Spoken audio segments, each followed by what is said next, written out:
예. 오늘은 누가복음 2장 1절에서 20절 말씀으로 성탄의 기쁨을 누리자 하는 제목으로 말씀을 잠깐 나누도록 하겠습니다. 제가 대학 다닐 때 이런 모습을 자주 볼 수 있었습니다. 어떤 모습인 것 같습니까, 여러분? 어, 새벽송을 부르는 모습입니다. 새벽송이라는 말도 여러분 귀에 낯설 텐데요. 이 성탄절 전날 밤에 이제 성도들의 어떤 가정에 가서 아까 불렀던 뭐 이런, 성탄에 관련된 찬양, 저들밖에 한밤 이런 노래를 그 집 앞에서 불러줘요. 불러주면 이제 그 성도님들이 나와서 이렇게 반갑게 맞이하면서 이렇게 그 맛있는 차를 주기도 하고 또 과자 같은 거를 주기도 하면서 마치 그 동방박사들이 별을 보고 아기 예수를 찾아온 것처럼 성도들이 그 새벽송을 돕는 사람들을 맞이하면서 예수님 오심을 맞이하는 그런 장면입니다. 참 여러분 이런 거 참여해 본 적은 더 없을 때이고, 제가 대학생일 때는 성탄 전날 밤마다 이런 행사가 있었습니다. 그런데 요즘은 성탄절이라도 해도, 뭐 이런 새벽송은 말할 것도 없고, 캐롤도 이렇게 못 듣죠. 그죠? 뭐, 탄일종이 땡땡땡 이런 노래라든지 아니면, 어, 이런 찬양, 고요한 밤, 거룩한 밤, 이런 노래도 여러분, 옛날에는 제가 대학생 때 거리를 걷다 보면 그 거리에서 이런 노래가 울려 나왔어요. 또 아니면, 뭐, 그 어린 주 예수, 닐 자리 없어. 이런 찬양도 심심치 않게 들었는데, 요즘은 뭐, 카페나 가면 약간 외국 뭐, 화이트 크리스마스 이런 노래 정도를 들을 수 있을까? 이런 노래들 고요한 밤 거룩한 밤 그다음에 뭐 구주나셨네 이런 노래들은 잘 못 듣는 것 같아요. 그래서 참 그게 아쉽습니다. 그래서 여러분 성탄절이 되면 12월이 되면 이런 노래들을 들으면서 우리는 예수님의 오심의 의미를 많이 생각했었는데 요즘은 그런 어떤 예수님 오심에 대한 생각을 많이 못하는 것 같아서 참 아쉬운데 그래서 저희 이제 참 좀 이 수요일 저녁마다라도 우리가 예수님의 오심을 따로 묵상하는 시간을 가지면 좋겠습니다. 그래서 여러분 오늘 본문을 보시면 아구수도가 호정령을 내리는 그런 이야기로 시작이 됩니다. 아구수도는 여러분 그 우리가 잘 알고 있는 이름은 옥타비아누스입니다. 이 옥타비아누스는 뭐 달력에도 나오잖아요. 오거스트 이렇게 해가지고 8월이라는 그 달력에도 나오는데 이 사람은 BC 27년에서 AD 14년까지 이렇게 통치했고요. 이 사람은 참 팍스 로마나의 어떤 그 시작을 한 로마의 황제입니다. 그래서 이 사람은 자기를 신격화하기를 요구하면서 그 아주 이렇게 로마인들에게 위에 신적 존재로 군림하려고 했는데요. 그가 한 일 중에 하나가 오늘 본문에 나오는 호정령입니다. 호정령. 그래서 그 사람들이 이 온 세상의 로마 제국의 어떤 통치 아래 사는 사람들이 각각 호적하기 위해서 고향으로 이렇게 가야 되는 상황이 되었어요. 그래서 이런 아우구스도의 그 어떤 식민 통치를 하고 있었던 아우구스도의 이런 강압에 의해서 방 얻을 돈도 없고 만삭인 그 요셉과 마리아가 이렇게 나사렛으로부터 걸어서 자기들의 고향이라고 할 수 있는 베들레헴으로 오게 됩니다. 참 이걸 보면 여러분 이 암담한 이 밤하늘에 그 별빛도 잘 안 보이고 달빛도 잘 안 보이는 그런 암담한 그 당시 예수님 태어날 당시에 그 이스라엘의 형편을 볼 수가 있습니다. 내가 만삭이면 안 가지 몸이 무거우니까 못 갑니다. 이렇게 말할 수도 있고 또 돈이 없으면 내가 못 가겠습니다. 이럴 수도 있는데 그게 아니라 황제가 명을 내리면 돈이 없어도 가야 되고 만삭이라도 가야 되는 억지로 하고 싶어도 하기 싫어도 해야 되는 그게 그 당시의 시대의 분위기입니다. 그래서 마치 깜깜한 이스라엘 입장에서 볼 때는 깜깜한 그런 시대적 상황이라 할 수 있겠습니다. 그런데 이런 어두운 시대의 분위기가 13절, 우리가 1절에서 이제 13절쯤에 가보면 얼마 전에 했던 그 광안리 불꽃 축제처럼 아주 밝게 빛나는 그 장면이 나옵니다. 어떤 장면이냐면은 그 장면에는 13절에 보니까 호련히 수많은 천군이 그 천사들과 함께 하나님을 찬송하여 이르되 이렇게 나오는 본문입니다. 여기에 보면 천군 천사들이 하나님을 찬송하고 또 목자들이 그 듣고 본 모든 것을 인해 하나님께 영광을 돌리며 돌아갔다는 내용이 나옵니다. 이 분위기가 앞에 이 어둡던 분위기가 여기 13절을 전후로 해서 이렇게 밝게 바뀌고 또 목자들의 찬양도 쏟아지게 되는 이런 대전환이 일어나게 되죠. 그래서 사실 뭐 알겠지만 여기에 보면 어떻게 보면 그 어둡고 힘든 시대에 어떤 일이 있었길래 목자들과 또 이런 밤하늘의 밝은 그런 상황이 되었는가 하는 생각을 해보게 되는데 사실 여러분 알겠지만 목자들은 당시에서는 3D 업종에 처해 있는 사람들입니다. 왜냐하면, 그 사람들이 보수도 많지 않고 또 추운 날 밖에서 일해야 되는 그런 업종이라고 할 수 있는 목자의 일을 이렇게 하지 않아서 요즘 특히 여러분들은 목자를 좋게 보잖아요. 목자님 하면서 이렇게 따르잖아요. 그런데 그 당시 사람들은 목자 하면은 아무도 안 하고 싶어 하고 또 고생만 하고 보수도 적은 그런 일이라고 생각했던 그런 사람들이 목자들이었어요. 그런데 이 목자들이 방금 읽은 이 구절에 보면 하나님께 영광을 돌리고 찬송을 하고 있는 이 모습을 보게 되는데 도대체 이 목자들에게는 무슨 일이 있었길래 또 앞에 나오는 이 천사들은 무슨 일이 있었길래 그 어둡고 힘든 시대로 보였던 그 시대 가운데 찬송하고 있고 또 기뻐하고 있는가? 왜 그랬을까요, 여러분? 왜 이 목자들은 참 하나님께 영광을 돌리고 있고 또 정군 천사들은 하나님을 찬송하고 있는 이런 모습이 어떻게 된 것인가? 첫 번째는 이것입니다. 한 아기 때문에 그렇습니다. 여기 11절 우리 같이 한번 읽어볼까요? 시작. 오늘 다윗의 동네에 너희를 위하여 구주가 나셨으니 곧 그리스도 주시니라. 이 말 때문에 천사들과 목자들이 찬송하게 되는데요. 여러분 여기 이 단어 중에서 가장 중요한 놀라운 단어가 이 그리스도 주라는 단어입니다. 그리스도는 여러분 잘 아시는 것처럼 하나님이 기름 부은 자다 이런 뜻이 그리스도잖아요. 그러니까 하나님이 장차 마지막 때에 하나님이 하나님께 기름 부음 받은 자를 보내셔서 이스라엘을 이렇게 그 죄로부터 죄를 속량해 주시겠다, 속죄해 주시겠다고 하셨던 그때 쓰였던 단어가 메시아, 이브리어로 메시아, 헬라어로 그리스도라는 단어입니다. 그리고 그 뒤에 나오는 주라는 단어는 이 퀴리오스라는 뜻인데 하나님이라는 뜻이에요. 여기 지금 보니까 다윗의 동네에 너희를 위하여 구주가 나셨는데 곧 그리스도 주시니라 이 말은 구약에서부터 그렇게 약속하고 또 약속해 왔던 메시아가 이제 이 다윗의 동네에 태어나셨다는 것이고 두 번째는 그분이 그리스도일 뿐만 아니라 하나님이 약속한 메시아이실 뿐만 아니라 누구라고요? 하나님이시라는 거예요. 하나님이 이렇게 구약의 약속대로 그리스도를 보내셨고 또 그 그리스도가 누군가 하면은 주님이 여호와 하나님이 이렇게 사람의 몸을 입고 오셨다 이렇게 말씀하고 있는 것입니다. 여러분 그렇지 않습니까? 이 우주의 크기가 얼마라고 들었습니까? 이 우주의 크기가 1조 개의 별이 들어있는 1조 개의 별을 가진 은하가 1만 개 이상 있는 곳이 우주라고 해요. 그러면 그 별의 수가 얼마인가 이렇게 계산을 해보면 7 곱하기 10의 22성계의 별이 있다고 해요. 이 우주에.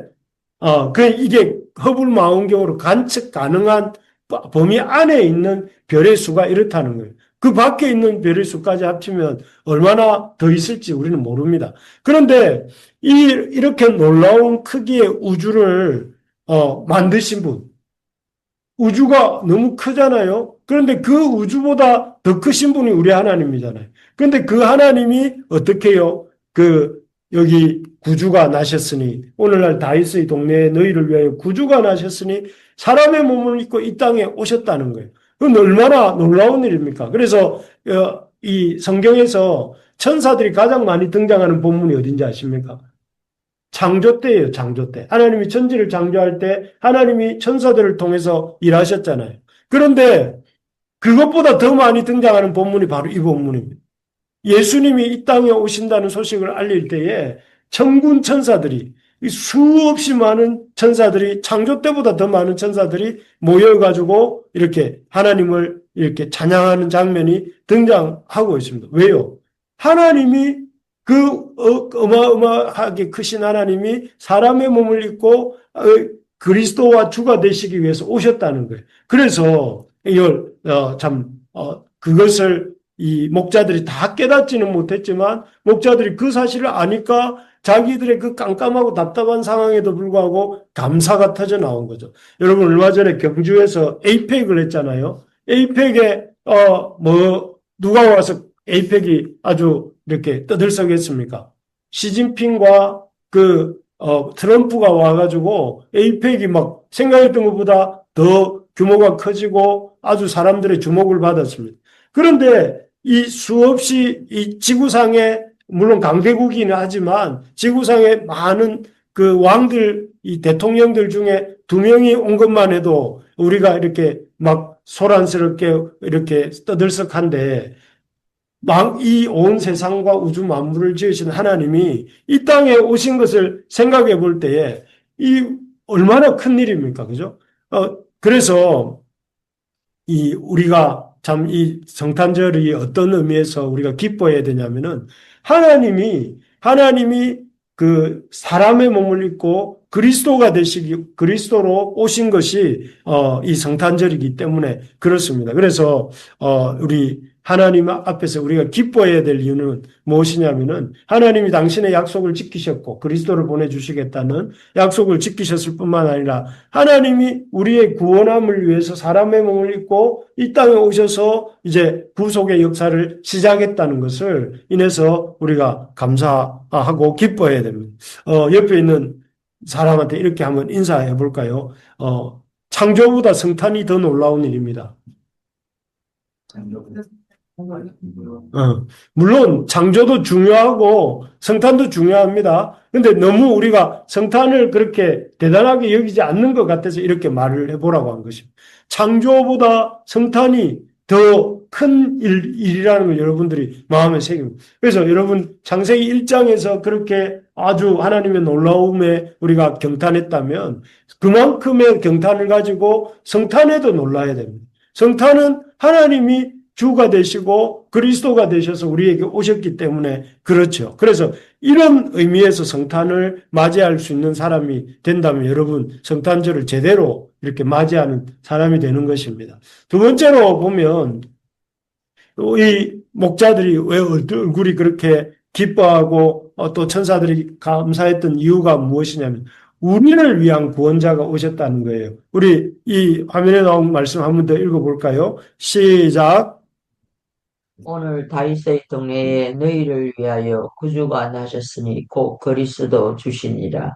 예, 여기에 보니까 그분이 오셨는데 이 다른 어떤 사람을 위한 구주가 아니라 우리를 위한 구주로 오셨다는 거예요. 우리를 위한 구주로. 여러분 이 몸이 아파 병원에 갈 때마다 여러분 어떤 마음으로 병원을 갑니까? 좋은 의사를 만나게 해달라고 가죠. 가서 병원에 가가지고 여러분들이 비싼 돈을 시간도 들이고 비싼 돈을 들여서 진료를 받고 치료를 받았는데 잘 안 나아요. 그래서 의사 선생님한테 왜 이렇게 안 낫죠? 돈도 많이 들고 시간도 많이 지났는데요. 이렇게 말을 했는데 그 선생님이 이렇게 대답하면 어떻게 될까요? 글쎄요. 잘 모르겠네요. 다른 병원에 한번 가보시죠.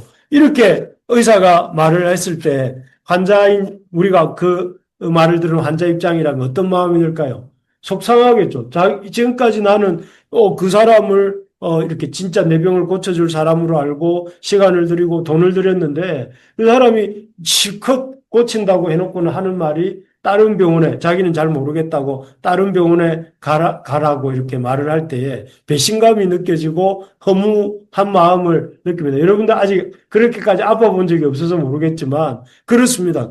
그런데 여러분들이 병원에 갔는데 아주 잘 안 낫는 그 아픈 문제를 가지고 갔는데 그 병원은 그렇게 허름한데 아주 이렇게 정확하게 진료를 하고 아주 약을 한번 딱 썼는데 깨끗이 나았다 하면 여러분 마음이 어떻겠어요?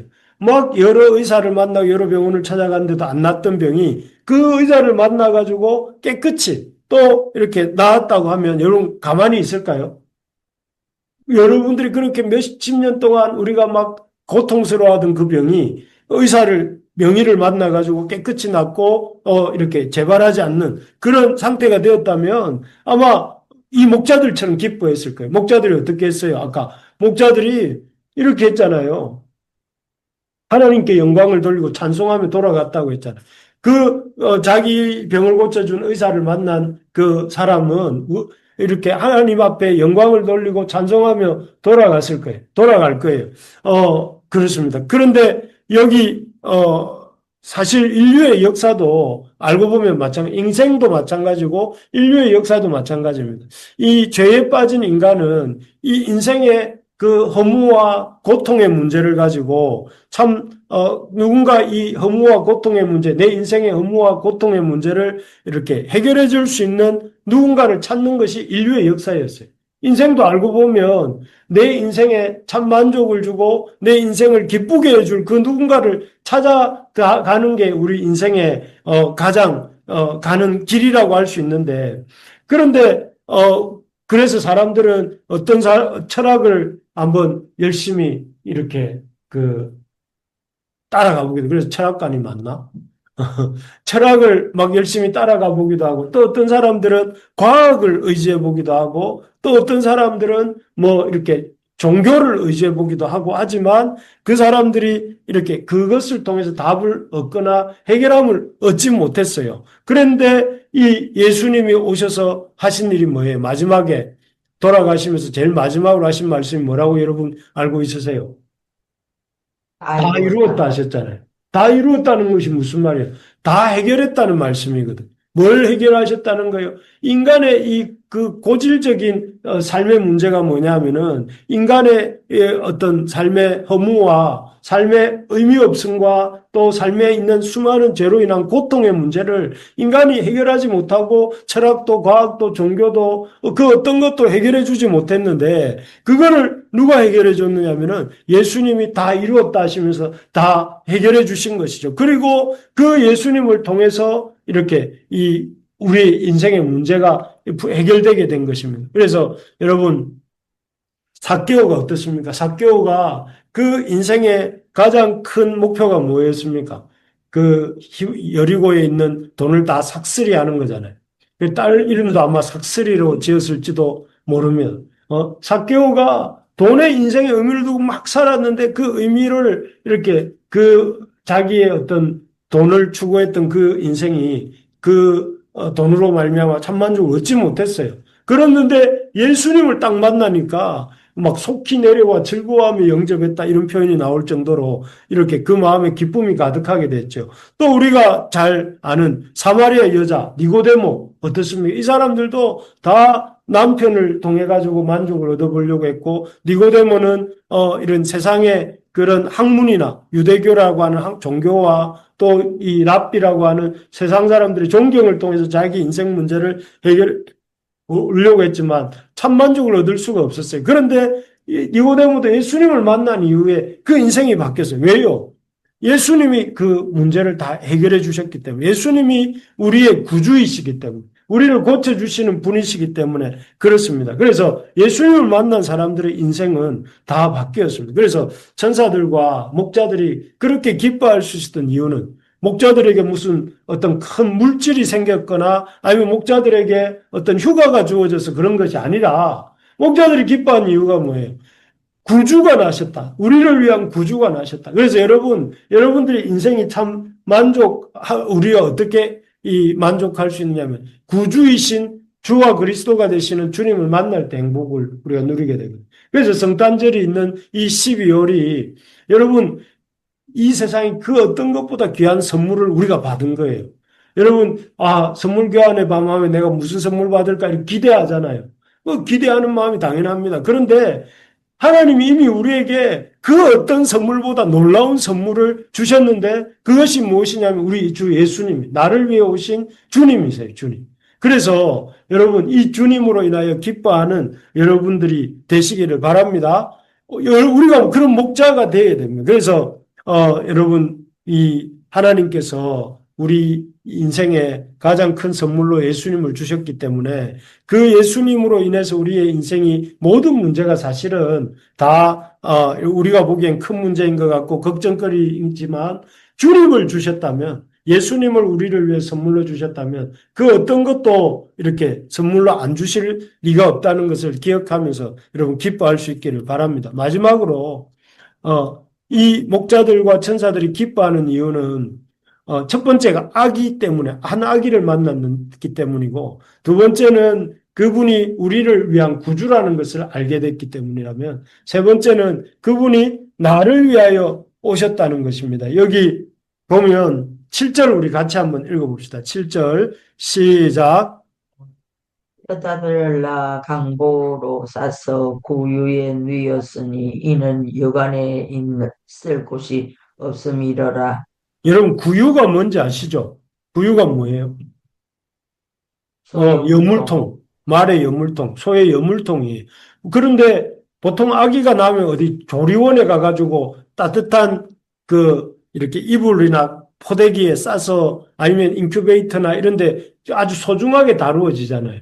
그런데 지금 그렇게 어린 마리아가 낳은 첫아들 예수님이 어떻게 취급을 받고 있습니까? 포대기에 쌓인 것도 아니고 따뜻한 방에 이렇게 있었던 것도 아니고 구유에 누워서 구유는 보통 마구간에 있는 거잖아요.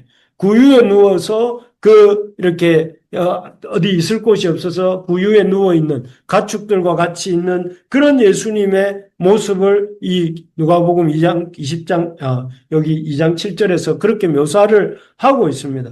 여러분 이 모습을 보면 불쌍합니까? 행복해 보입니까? 이 아이의 모습이 우리가 예수님이라고 생각하지 않고 본다면 불쌍하잖아요, 그죠? 그렇게 예수님 불쌍하게 오신 이유가 뭘까요? 예수님은 이렇게 좋은 집에, 좋은 곳에서 오셨다면 그 좋게 잘 양육도 받으시고 또 세상에 큰 영향력도 끼칠 수 있었는데 굳이 예수님은 그 베들레헴의 이름 없는 마구간의 그 구유에 태어나셔서 이렇게 구유로 오신 이유가 뭘까요? 그 이유는 그것입니다. 만약에 예수님이 헤롯의 궁이나 저 대제사장의 그 안방에서 태어났다면 이 목자들이 이 아기 예수를 찾아볼 수 있었을까요? 아마 다가오지도 못하게 했을 거예요. 목자들이 그 아기 예수를 보겠다고 했을 때에 그 부모들이 또 그 권세 있는 자들이 오지 마라. 가까이 오지 마라. 이렇게 했을 거예요. 그 동방박사들이 아기 예수를 만날 수 있었을까요? 못 만나게 했을 수도 있어요. 그래서, 예수님은, 만약에 이 종교 지도자의 아들로 태어나거나 가이사의 아들로 태어났다면 가난하고 힘없는 사람들이 목자와 같은 가난하고 힘없는 사람들이 그에게 다가가서 이렇게 다가가지도 못했을 것이고 만나지도 못했을 것입니다. 그렇지만 예수님이 힘없고 가난한 그 요셉과 마리아에게서 가난하게 태어나심으로 말미암아 어떻습니까? 우리 같은 죄인도 우리 같은 평범하고 보잘것없는 사람도 얼마든지 예수님 앞에 나아갈 수 있는 그런 존재로 우리에게 오신 것이죠. 그래서 바울이 고린도후서 8장 9절에서 이렇게 말합니다. 우리 주 예수 그리스도의 은혜를 너희가 알거니와 부요하신 이로서 너희를 위하여 가난하게 되심은 그의 가난함으로 말미암아 너희를 부요하게 하려 하십니다. 예수님이 부요한 자로서 얼마나 부요하신 분이 하나님이시니까. 그런데 가난하게 되셨어요. 가난하게 되신 이유가 뭐냐면 우리를 부요하게 하시기 위해서 우리가 주님이 가난해지심으로 말미암아 우리 가난한 우리가 주님께로 나갈 수 있게 되었고 그 주님을 만남으로 우리가 다시 가난한 자지만 부유하게 되었어요. 그렇게 하시기 위해서 예수님은 이 구유에 그 찢어진 포대기에 구유에 누우셔서 이렇게 태어나시고 그래서 목자들도 또 요셉과 마리아도 여관 주인도 다 만날 수 있는 그런 인생으로 예수님 오신 겁니다. 아닌 게 아니라 예수님이 마가복음 10장 45절에서 뭐라고 말씀하십니까? 인자에 온 것은 섬김을 받으려 함이 아니라 도리어 섬기려 하고 그렇게 오셨다고. 많은 사람을 위하여 자기 목숨을 대속물로 주려고 오셨다고 그랬어요. 섬기러 오신 거죠. 섬기러. 그래서 여러분 그것을 만났을 때 목자들이 기뻐하고 찬송하며 돌아갈 수 있었던 것입니다. 자, 우리 정리를 해봅시다. 목자들이 천사들이 기뻐한 이유가 뭐라고요?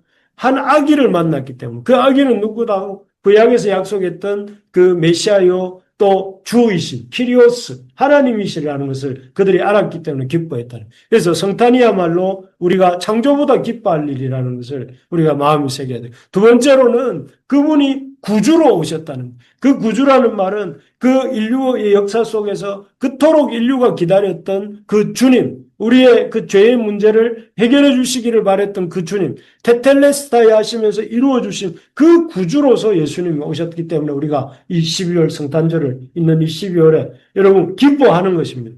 여러분 선물 교환의 밤이 다가와서 기뻐하는 것이 아니라 그냥 예수님이 오셨기 때문에. 그리고 세 번째가 뭐라고요? 이 나와 같은 죄인들을 위하여 오셨기 때문에 성탄이 기쁜 것이에요. 그래서 여러분 성탄절이 있는 12월 여러분 그냥 기뻐하시기 바랍니다. 그래서 우리가 이런 의미를 알았다면 어떻게 해야 될까요? 어떻게? 하나님을 찬송해야 됩니다. 그래서 여러분 이 12월에 우리가 무엇보다 많이 해야 될 일은 하나님을 찬송하는 일, 기뻐하고 감사하는 일입니다. 그리고 그래서 여러분 뭐지요? 많이 또 정해졌죠.